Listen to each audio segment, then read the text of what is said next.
welcome to How to Win the Lottery, Season 6, 7? Delaware. 6. Are the Delaware. Are the interstitial states modules Hell yeah. count as seasons? Do they count as states? Delaware barely. Right? I'm Joey Lewandowski. Shreds. He's back. Shreds, are you ready? You want me to start with or end with? I got 3 Delaware facts today. Let's give us 2 Delaware facts and then we'll end with another Delaware fact. Delaware, you'll be able to suss this out. Where among the 50 states do you think it ranks in total area out of 50? 1 being the biggest, 50 being the smallest. Delaware is state number 3? You gotta go the other way. You say 48. 48, yeah. Close. It is 49. I think it's only bigger than Rhode Island. It's only bigger than Rhode Island. What else do you think was smaller? I'm than not it? sure. 1,982 square miles. Yeah. It has 4 state nicknames. Do you know any of them? The first state? That's the main one. One, if you'll remember our last episode, there was a story I told you, like, this is boring. Another Delaware fact. Did I fake like snoring?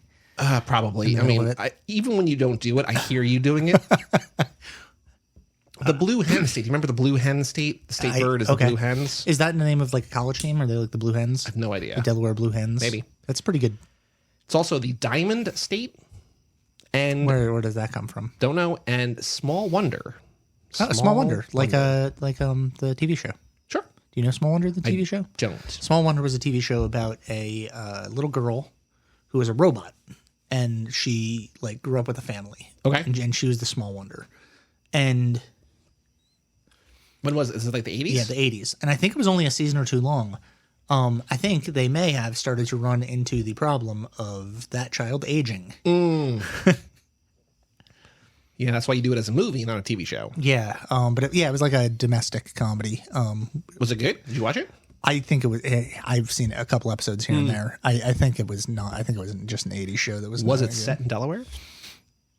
I really have no idea. Not gonna look it up. Not allowed to look it up. I wonder. Gosh, yeah. I wonder what TV shows, if any, have been set in Delaware.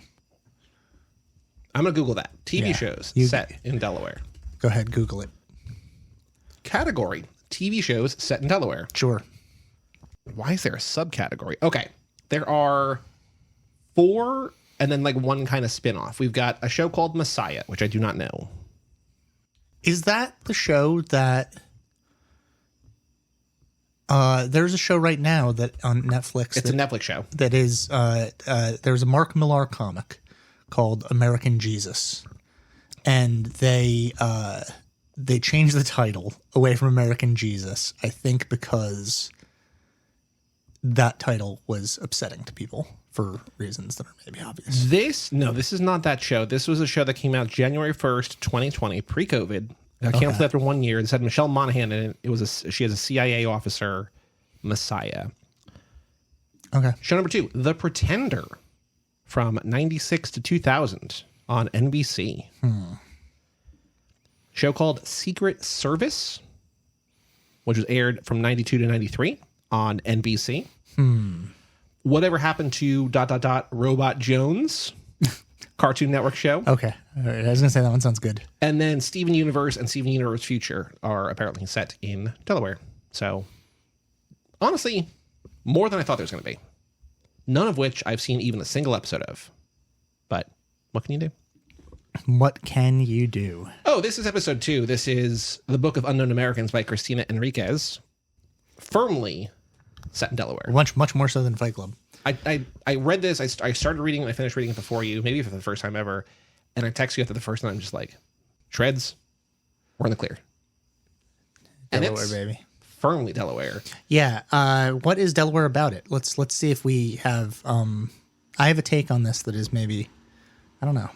Well, so what is the novel about first, and then we'll talk about what's the Delaware of it. It is about 2 families, I guess, mostly 2 families, right? One is a Panamanian family and one is a Mexican family, and they both move to a town, but more specifically a building in Delaware that houses mostly immigrants from, it seems, exclusively Spanish-speaking countries. Yep. And they all go to the same schools, and shop at the same places. Yeah, and the reasons why each family comes is different, but they sort of form a tight bond among themselves. And they'll have a different reason for getting there, going there. Some want to go there, some don't want to go there. They just wind up there. So your question was, what is Delaware about it? Yeah, what's so Delaware about it? I think the thing, and I don't know if this answers the question, I think the thing that was interesting to me is that you think about like these kind of immigrant stories as, especially for like Spanish language, like, because some of these, you know, from Mexico, from whatever, like you think of like Texas or like southern states. Yeah. And then here it's just like, no, they're everywhere. And I think there's something Right. that's very, I don't know if powerful is the right word, but like the universality, like there's people from everywhere all over the place. Yeah, there are immigrant communities all across America. Yep. To various degrees. Obviously, like there's less probably in Utah or whatever. Right. But there's still probably some in Yeah, Utah. for sure.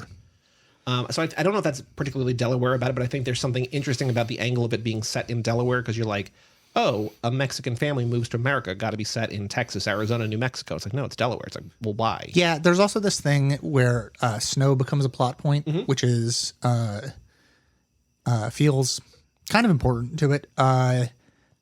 Which reminded me of this Julia Alvarez short story called Snow, in which during the Cuban Missile Crisis, a little girl moves to America, and she like snow is like one of her vocabulary words, and she, but it's during the Cuban Missile Crisis, so they're also like having conversations about nuclear fallout and stuff like that. And when she looks out the window and sees snow for the first time, she believes that it's nuclear fallout. Oh, which is, I mean, that's a really good short story. It's also only like a paragraph, so feel free to go read that, dear listener. what else do you think is Delaware about this? Well, there are some specific locations, right? When they there's like the thing that makes the mother fall in love with America for the first time is that she goes to she sees the ocean, and there's something about the ocean in Delaware at the beach that she like finally feels like she's at home. Yeah. There's like the frozen lake that is probably a noteworthy location in Delaware. Yeah, that nobody is skating on because they don't have skates, but they're all like running on and skating around. It's pretty cool. Yeah.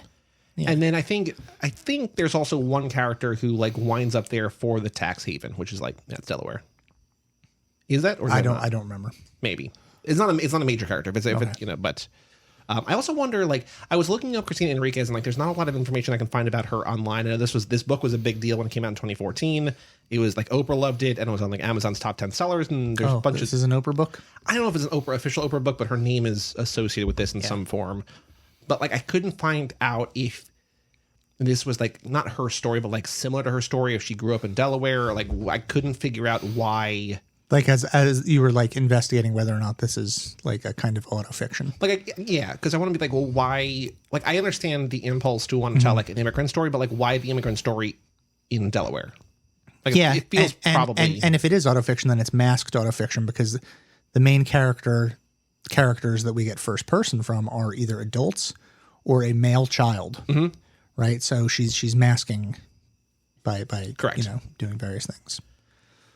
Where do I want to begin? I think the thing I want to maybe start with is I felt uncomfortable in a lot of this that the core, the main character who's the child, Mayor is pursuing a romantic relationship with a girl who has suffered brain damage. Yeah.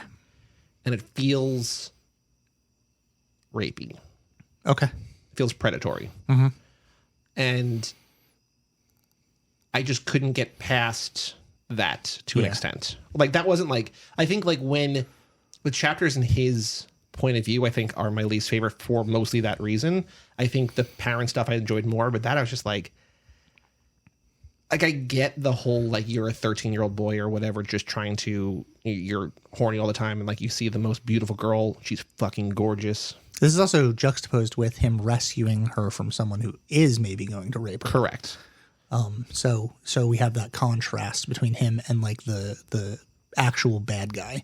But it feels in a way like when he kisses her and like he keeps kissing her, like she can't maybe consent. And it just, it feels like I wasn't sure what, not the point of the thing was going to be, but like where the story was going to go. Like if this was going to be like the thing, and like it kind of is the thing, but then it becomes a different thing becomes about something different, something else, but this kind of leads to that. But I was just like, I don't know. I felt it made me feel uncomfortable in that regard. I didn't really feel uncomfortable with that. I thought that the book like took great pains to like that story felt really YA to me. And I think it took a lot of pains to show that he was on her side and he was the one person that was empathizing with her and really like asked her questions, and he was like the one person that she was actually comfortable around. Yeah. And I mean, he kisses her and then I guess he gropes her later. And I don't know. This is like it's weird because she definitely likes him and she wants to be with him in some, well, she likes being around in him, some context. And I also just want to like, I think it's an interesting ground to walk on because people who have suffered traumatic brain injuries like also deserve to be able to be in romantic relationships, and not just like necessarily romantic relationships with other people who have suffered from traumatic brain injuries. Correct. Right. So now whether or not they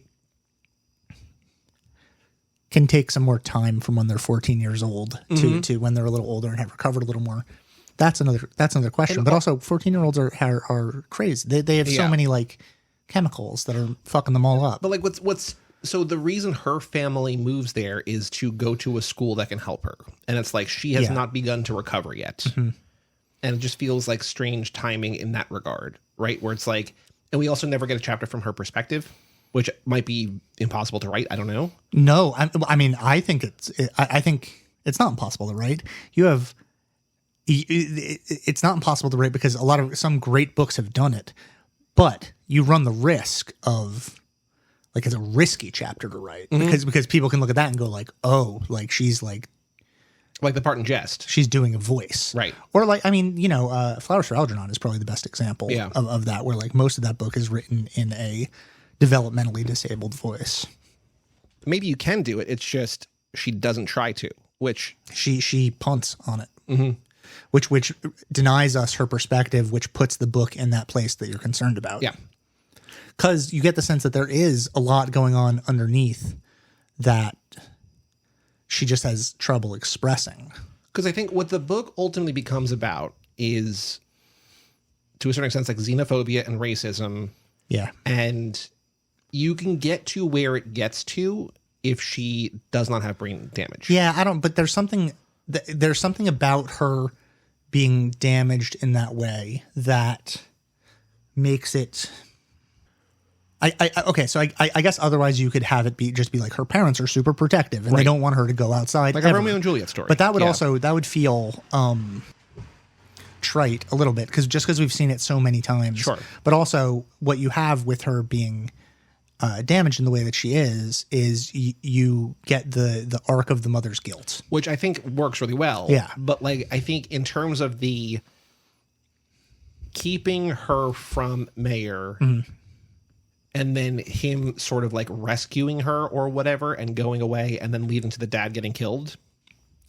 I will talk about the dad getting killed. But like, it feels like I have some stuff to say about that. It feels like the brain, it just doesn't feel like necessary. Like I think there's other ways to get around it, but I do like the guilt angle. Like I don't know what I wanted this to be about, but I felt like I wasn't sure if it was going to be about anything, which I didn't think was like as a negative, but like, because so much of it is just like them trying to figure out how to make it in America, which I would be fine with.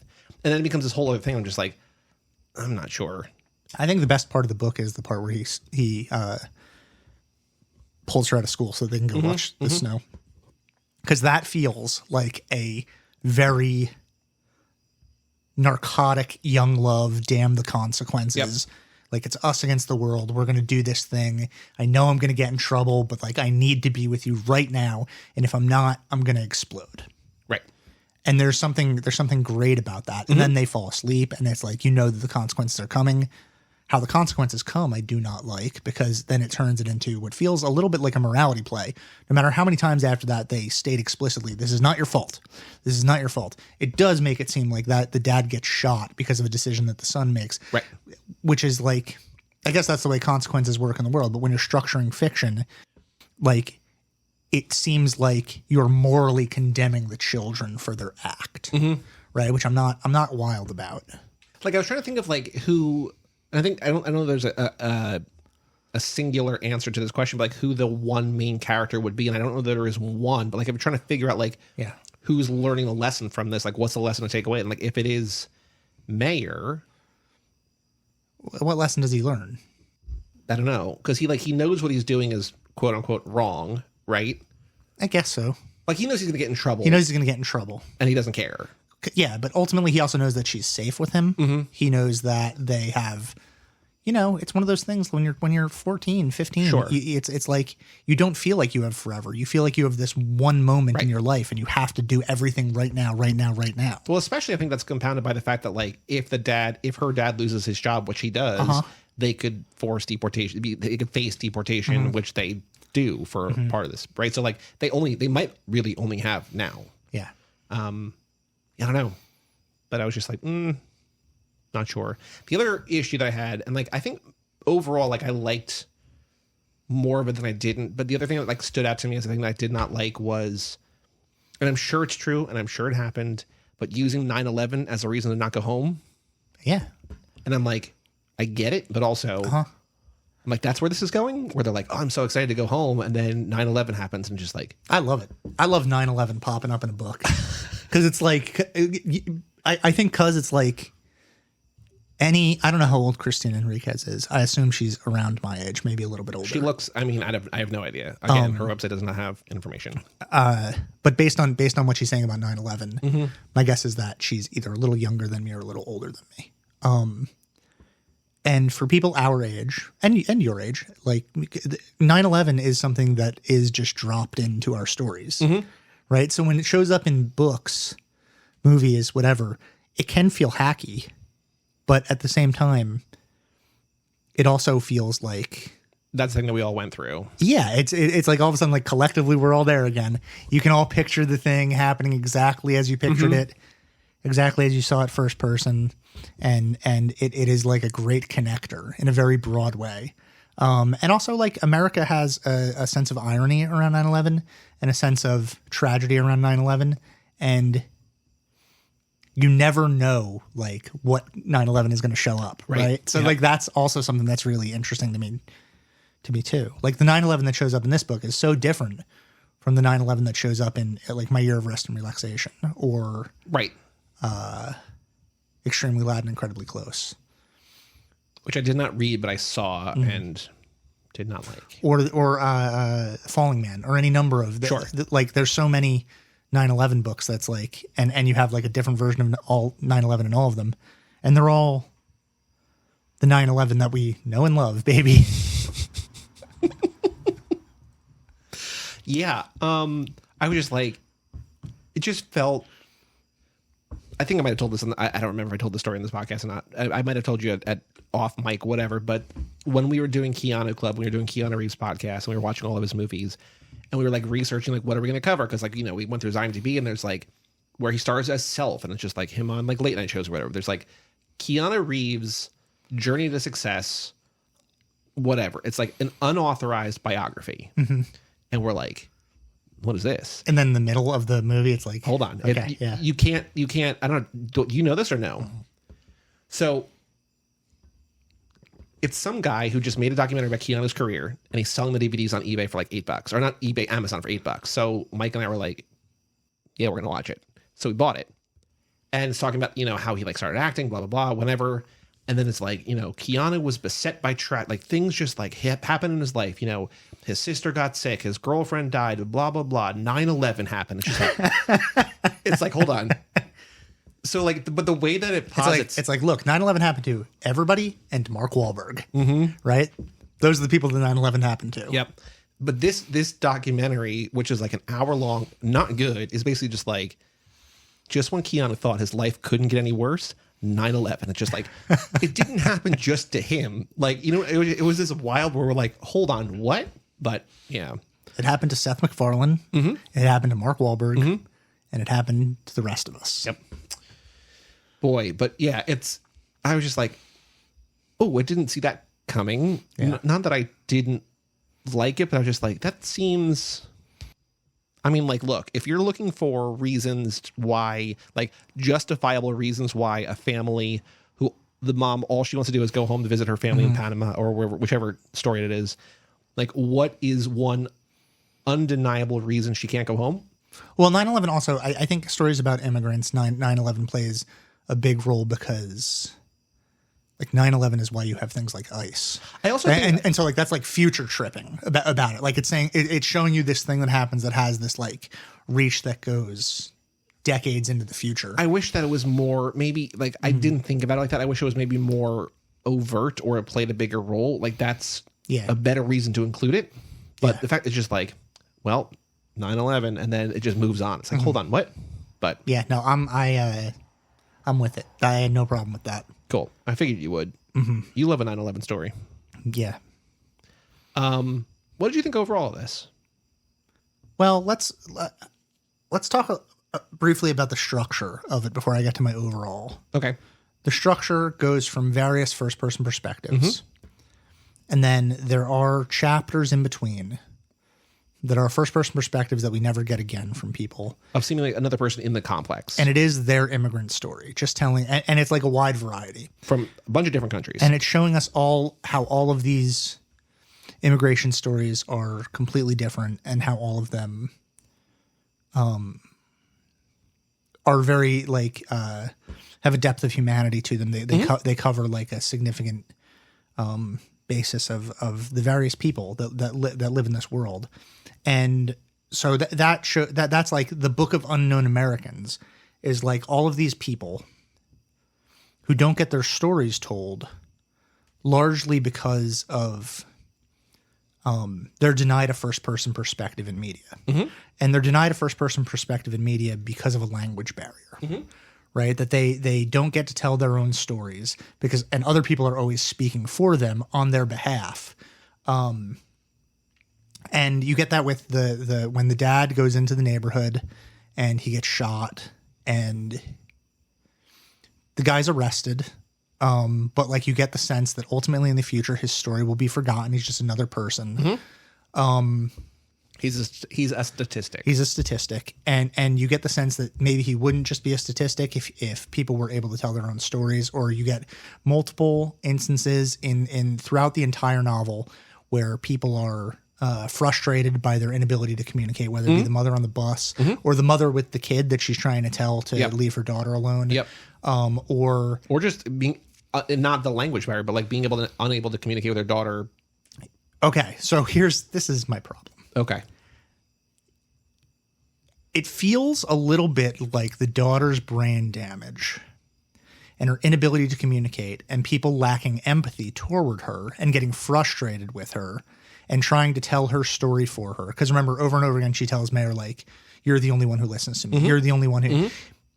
It feels like that is a metaphor for the subaltern, which the subaltern is like a post-colonial concept. I don't know who it's originally written by, but Gayatri Spivak writes about it as like the way that oppressed people in colonial, like in a post-colonial world, lack voices. They're completely incapable of speaking up on behalf of themselves.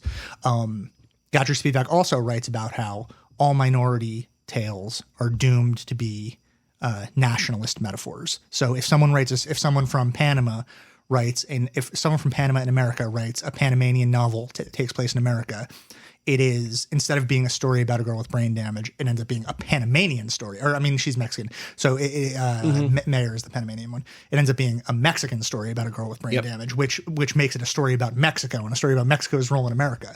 And my problem with this as a metaphor is it sounds like she's saying that immigrants are fucking brain damaged.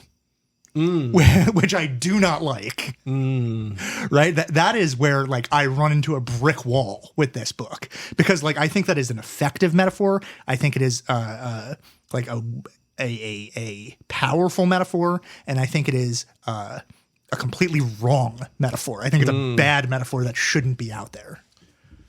I felt like, and I don't know if I could really articulate it, and it's not that exact thing, but I feel like it's kind of not a hat on a hat, but it's like the language barrier in two different, like there's just one too many elements here. Yeah. And I'm not sure if it's trying to tell, what's it, subaltern? Subaltern. I don't know if she's trying to tell an immigrant story, a family tragedy story, or both.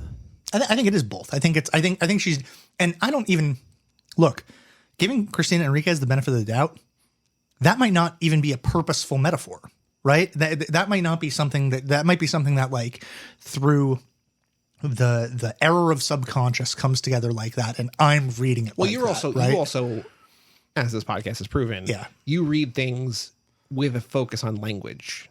Yes, yeah, right. That's one thing. But also, like, even though, even like, if this is and this is explicitly about language, it might not be about language in the way that you're perceiving it to be about language. Right. So I'm giving Cristina Henríquez the benefit of the doubt. I think she is actually a very talented writer. I think that the relationships that she constructs in this book are emotionally felt and beautiful, and I think that this is a really important story to be told, because I think that the titular unknown Americans are just that, right? We don't like have enough of this type of book in not only a pop culture, but in the academy. I mean, more and more it's happening. Right. But at the same time, it's like, yeah, get out there and tell those stories. So like my criticism is my criticism, and like it, and whatever. I don't have the final say in this, but at the same time, it is like that really like injured the book for me. Like part of me, and I know that like I shouldn't feel this way, but part of me was like, is the fact that I don't like this book an indication that like I don't like immigrant stories? Oh, okay. Like I don't want, like, let's work that out without you which I falling into the chasm of which is not true, but I was like, I think the point that you've been making is like there's so, and what I was thinking while reading, there's so few stories that are like this, that are telling this story, that to criticize the one that is out there feels bad.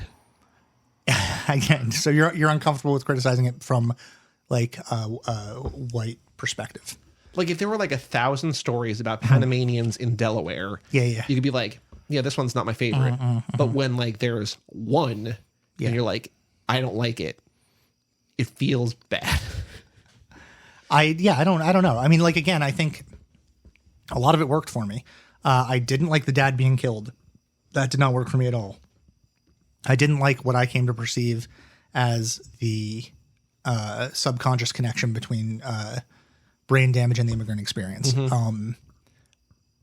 But you know, there were parts of it that I really loved. I loved when he stole her from school and they go to look at snow, especially because he wants to show her the part that made his mom fall in love with America, because he wants her to be comfortable in this place. Right. I don't know what because I agree with you that like him stealing her from school is like the most exciting. Like it feels almost like Bud Smith's Teenager in a way, where it's like a little bit of just like, fuck it, we're going to do this. Yeah. There's an energy to it that doesn't exist in the rest of the book. But I think I would have liked this more if like Mayer was not a character we followed. If he was just like if we just sort of follow like the mom or the moms, maybe, you know? Yeah. Because I just couldn't get behind that kind of writing. It's difficult, I think, as, you know, an adult woman to write for a 14-year-old boy. Like there's like so much different, but those didn't work for me, to the point where I was just like, I don't buy it. Like this doesn't feel authentic in a way. Okay.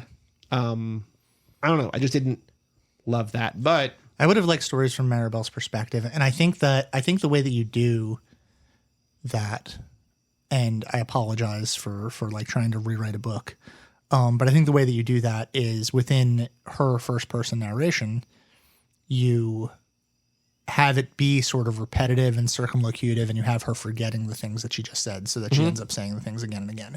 Or you transcribe her notebook into it. Yeah. And I think that's a way to get her perspective. And if in that notebook she is writing about how she wants Mayer to kiss her or anything like that, then you like get away from a lot of the problems that we have. Correct. Now, I don't like, again, that's not really a problem for me. And also that might be a problem that the author wants you to have. Right. Like she might be looking at that as like, oh, this complicates the reader's relationship with these characters, and they have to confront it with this feeling of, how do I feel about this? Am I being ableist, or am I like being someone who is protecting someone from a predator. And that's Right. that's like a complicated dialectic for you to experience as a reader. Well, I think the way that Mayer is portraying this is like this kid whose dad is the murderer, who gets arrested, whatever. He's a predator. I'm a good guy. It's like, well, you're also a predator. Like it's not as cut and dry. I don't know. There is I was highlighting some things while I was reading, and there's one where I'm just like this feels like this is, almost halfway through the book. We know by then we're well established in Delaware, but this is Newark, Delaware. Delaware is 3,333 kilometers from home. I feel the same today as I did yesterday. I'm like, hell yeah, Delaware book. What about Newark, Delaware? I mean, there's a well, so is it Newark? Because there's a Newark, I think Newark, Ohio. Right. Newark. It's all the same because it's all like it's all religious. It's all like New Ark, like the Ark, wow. Which is like a haven for like Noah's Ark. It's the haven for immigration, right? Wow, yeah, fascinating. I don't think not in style and not really in what it's trying to do, but I was reminded a lot of. It almost feels like a complimentary piece in the inverse to Crying in H Mart, where that's an immigrant story that's all about food. This is also not largely about food, but like there's a lot of food in here. But there's the saddest I almost felt like again, somebody gets killed in this. Like I don't feel worse about this, but like them being in a new country and not knowing where to get food and like buying food at the gas station, like that's just like where. No, this makes that makes more sense to me being sad about that than being sad about the gun violence, partially because it feels more real, maybe. And when we're like conditioned to absorb gun violence and entertainment as entertainment, right? And that's like obviously like a guy going up to someone's house, like an immigrant who doesn't speak English, going up to someone's house and being like, "Where's my daughter?" and having a shotgun pointed at him and having that guy kill him, like that's very much in the news. That's something that is like again a story of an unknown American, right? Something that will. But that's also an America that we know. Yeah, exactly. So it's like it's not like that's not something real and something sad, but it is something that because we're reading an entertainment, we are conditioned to not be saddened by violence quite as much as maybe we should, and be saddened by the more subtle things like having to get food at the gas station. And I think that there's something like the helpless feeling, and I think there's something really beautiful in like when she finally connects with another woman at the building or in the complex or whatever, and she's just like, here's where you go for food, here's where you go for this, that, whatever, and just like, oh, like it opens up a world to her, because there's something that just like so profoundly sad, like being in another, like, when I travel like to go to Spain or whatever, but like I have my phone and like I can translate, like this is just like this woman is on her own in a language in a country with a language that she does not speak, where she probably feels unwelcomed because people around her just like go home either overtly or sub whatever. And she is just like, well, they have food here. Like we can buy this. Yeah. It just like there's something just so simple and sad about that. That just. And there's something very moving about the building taking up a collection so that she can bury her husband in Mexico. I found that moving. But also I found the Deus Ex Machina of them having the $10,000 from the sister's divorce to be a little clumsy. Yeah, well, Yeah. Let's see what the Eggster has to say. We have an email address, lottery@cageclub.me. We have 2 emails to read. We're going to read Eggs about this book, and then we have another email about Jest. The episode just came out about Jest. But first off, Meg's reaction to the Book of Unknown Americans. Egg writes, I really like this book, but it made me have some conflicting emotions. I did not like... Actually, I'm going to read this on my phone. Hold on. I did not like the love story between Mayer and Maribel. It made me feel uncomfortable, and I also felt it was inappropriate. But then I kept going back and forth about whether feeling uncomfortable was ableist of me.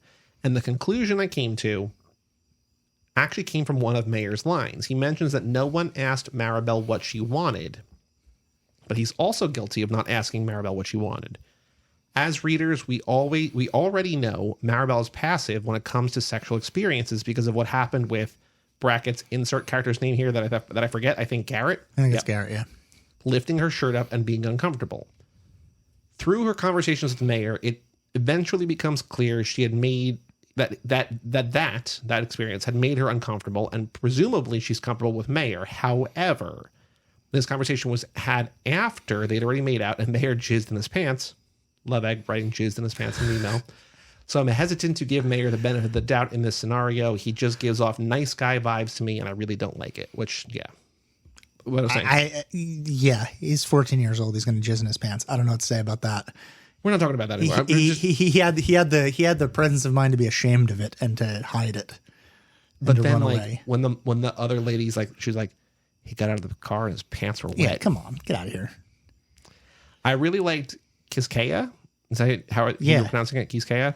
As a character, and she's one of the people I felt most sorry for. The book portrayed her as a gossip in a pejorative way, but I think that's a little unfair. That's because Meg is a gossip, but go ahead.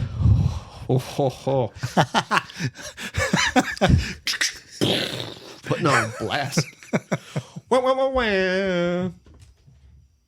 We know from her testimonial she was sexually assaulted and or raped. Based on Mayer's aggression toward her and my own opinions on the relationship between Mayer and Maribel, I understand why she'd want to tell Maribel's parents about what she saw between them.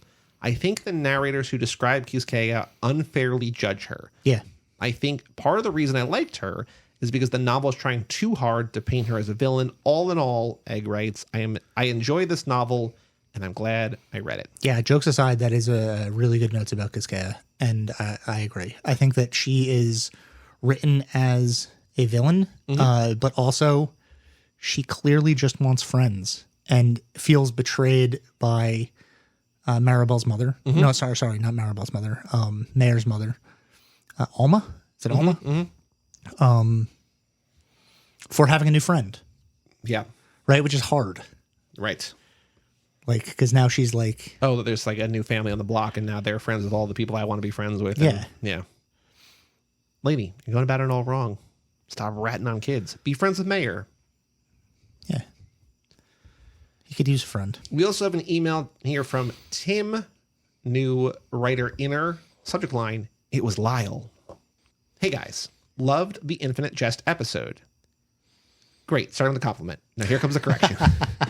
Oh, the corrector. Which even as we were, I feel like most of that episode I was apologizing. I'm like, I'm sorry, got it wrong. Don't remember this. And afterwards I was like, there's 1,000 things that I feel like I didn't explain a lot of the stuff that I wanted to explain correctly, and then you think about things that you should have talked about more. Yeah. He says James wasn't moving the tennis balls during Hal's challenge match with Stice, though Lyle was. Remember, James told Gately he's just a generic garden variety wraith, implying there are other wraiths who aren't. He also says he can't ordinarily affect anything or anyone solid before leaving and bringing back objects to prove he's real. In other words, he wasn't able to physically affect Gately or anything in the room, so he had to get them from someone else. That somebody else, of course, turned out to be Lyle, who Gately was able to feel licking his forehead. As a Buddhist quote-unquote hungry ghost in limbo awaiting reincarnation, it's Lyle interacting with the physical world for James, including dosing Hal's toothbrush with a DMZ. Lyle had been tormenting Stice ever since he crazy glued Lyle's left buttocks spandex to the top of the towel dispenser, including moving Stice's bed up to the ceiling, i.e., you've made your bed so now you must lie in it, and gluing his forehead to the window. We know Hal's game was off because he'd stopped smoking marijuana. In early drafts of the book, there was a later scene in which Hal and Stice play a challenge match after Stice's forehead had been gruesomely torn open, presumably giving James's wraith the opportunity to communicate with Stice, who could then communicate with Hal. Eventually, considered redundant, the scene itself was dropped, but the build-up had been intertwined with other narratives, so it remained. Hal barely beating Stice was presumably meant to provide the reason for their rematch. Here's Meg. I hope you're ready. Well, let me address some of that. Number one, like I think that fills in a lot of. Did you know about that stuff or no? No, I think that fills in a lot of plot detail stuff that that is good. It sounds correct to me. I don't like and never like going to material that's not actually in the book to prove something that is in the book. Just because it feels like, and I've said this a million times on here before, like the book is not Wallace's anymore. So like stuff that's not in the book does not have any bearing on the stuff that is in the book. Now it might be talking about author intention, and author intention just doesn't mean that much to me. That said, I think like what he said, I would have to reread that. It sounds like a good like plot or like it fills in the lack of context in a way that makes a lot of sense to me. I'm glad to have that because I am not and have never really been a great plot reader. Like I don't remember plot details especially well. I remember feelings and individual scenes and moments that reflect on me. So like the complex structure and again, the things that are left without context that you have to fill in the context for has always been kind of a weak spot for me, especially with that book. So part of me is annoyed at the email because something I enjoy is not having that stuff explained. Like one thing that I really like about the novel is the mysteries and the trying to figure it out. And so this is not Tim's fault. Tim is great. Tim is clearly a very intelligent reader and like did a great job and has read this book a number of times and has dissected it in a meaningful way. And also presumably like read about it, not just read it, but read about it, explored beyond the text. Yeah. I wonder if that will, like now when I reread, I'll think like, I'll try to fill in the blanks with what he just said. But I mean, that also might be like he was saying that it's an earlier version. Like Wallace might have changed his mind, right? Like it might have been his decision to like, I want to let the mystery be, or like, I don't like this idea. I don't want to have the answers there. So like, even if at one point he's like, this is how it's going to be laid out, like that doesn't necessarily. I think there is. I think there was like there's something that Wallace said at some point where he was like, I think what happens is pretty obvious, and I can't believe that people have such a hard time with it. Really? Yeah. And it's like, dude, have you read this? Well, it's just, you lose perspective when you're the person that wrote it, I think. And so removing it because it's redundant makes sense because it's so obvious to the reader. And also he probably felt like it was getting a bit long, maybe. I also do like it's strange to me that in this version he's basically writing like, oh no, ghosts are real. Like it's just like it feels in the way that like the text I think presents it in a way that it might just be someone having a moment or something, but this description makes it feel like, oh no, there's ghosts real and the ghosts are doing stuff and like this is how it plays out. Why does he say that Lyle doses Hal's toothbrush? Is that in there? No. So presumably maybe so that Hal can be in the hospital with Gately. Maybe. The other paragraph in this email is a compliment to Dear Sweet Egg. I love it. Meg probably had the best grasp of the book.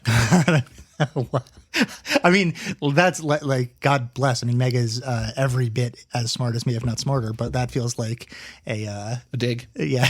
Well, also, she wrote an email she had time to rewrite, and we're freeballing for 2 hours. No. There's no excuses. I'll take this. I'll take this lump. But that's worded in a very precise way that is meant to injure us. Including her consideration of the narrator and Gately as a Christ figure. The novel's narrator, however, was simply revealing his presence to the reader by asking, quote, has anybody mentioned Gately's head is square? Which he then, of course, reaffirms. Yes, the novel's narrator is presenting the viewpoints of the other characters, but he's still the one doing so and obviously has his own reasons for what he shares. It's obviously not Avril, though. The novel won't make sense until you realize who it is, what he's doing, and why. It's basically autofiction. Did you say that it was Avril? Did you say that you thought it was Avril? Because when he says obviously it's not Avril, that sounds like I definitely didn't say that it was Avril. I don't remember, man. Okay. Cheers, Tim. Cheers, Tim. It being autofiction was Megan Boyle's take on it, if you remember. Oh. Wait. Because she talked about how like all fiction is biography of the author anyway. And so if he's saying that it's autofiction, what he's saying is that the person that's narrating is Wallace, which fits in with Wallace's sort of... Well, Tim wrote Megan, not Meg. So maybe he was talking about... Do we bring up Megan Boyle in that episode? No, he's talking about the egg. Yeah, he's not talking about Megan Boyle. But Megan Boyle talked about it being autofiction. Yeah, but Meg talked about Gately being a Christ figure and things like that. Why couldn't they have different names? Yeah, I don't know. Which you also kind of talked about as like he was a former tennis prodigy. But it's like... Yeah, if you want to write in about Jest or this book or any book, either, you know, we've got one more book this season. We got Sunburned by Laura Littman, which we will have recorded by the time you hear this. So you can't really write in about that for that episode. But you can write about that book for future episodes. Yeah, you can write about anything. Write about anything. Just we could have a love line episode. To tell us about your romantic problems. lottery@cageclub.me. Yeah, write about, I don't know. Today's crime. No, we got more Delaware There's facts. more stuff? There's a Delaware fact. Oh, Delaware fact. Come on, you told me keep one. I can't. Yeah, that's true. That's true. Do you want to guess? I love it. This might be my favorite Delaware fact of any of them. You want to guess the state dog of Delaware? It's got to be Major, Biden's dog that bites people. The state dog? Rescue dogs. All right. Okay, Signed- okay, Delaware. Signed- That's a little try hard. I know, a lot of it is. Remember they have the Driposauridae? Yeah. We get that nobody cares about Delaware, but like the way to like counter that is to be aloof about nobody caring about you. Just sort of be chill, lean against the wall when you're don't like you don't have to you don't have to peacock. People love rescue dogs. Yeah. Signed on May 15th, 2019, the state dog of Delaware is Rescue Dogs. There are many animal welfare agencies in the state of Delaware proud to provide care for those homeless dogs, striving to enhance the well-being of companion animals and committing to ending pet overpopulation and committed to keeping you reading. State hero nurses. A hero lives here in Delaware. Today's crime is, we'll call it the Little Miss Sunshine, which is transporting a body across the border of a state. Johnny's in America, no tricks at the wheel.